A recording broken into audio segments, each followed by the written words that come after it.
এবার নতুন এক যুদ্ধ দেখতে চলেছে বিশ্ব। একে অপরকে মোকাবিলা করতে ভয়ঙ্কর প্রস্তুতি নিচ্ছে চীন জাপান। তাইওয়ান ইস্যু ঘিরে নতুন করে সংঘাতে জড়িয়েছে দেশ দুটি।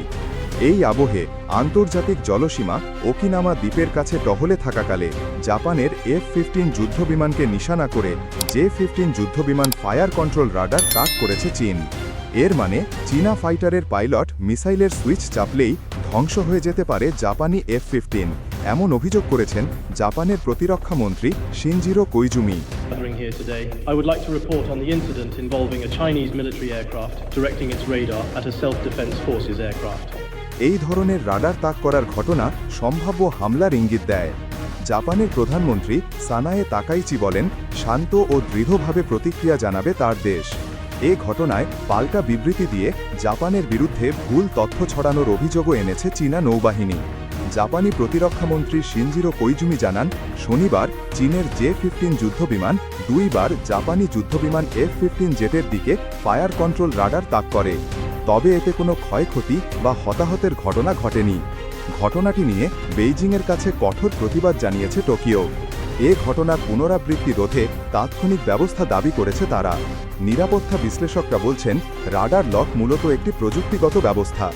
এর মাধ্যমে কোনো রাডার সিস্টেম নির্দিষ্ট একটি লক্ষ্যবস্তুকে নির্দিষ্ট করে সেটার গতি, দিক ও অবস্থান নিরবিচ্ছিন্নভাবে অনুসরণ করতে থাকে। এ সিস্টেমকে যে কোনো সম্ভাব্য হামলার পূর্ব সংকেত হিসাবে বিবেচনা করা হয়। এই ধরনের রাডার তাক করার ঘটনা সম্ভাব্য হামলার ইঙ্গিত দেয়, জানিয়ে এর কঠোর জবাব দেওয়ার ঘোষণা দেন জাপানি প্রধানমন্ত্রী। তবে অভিযোগ অস্বীকার করেছে বেইজিং।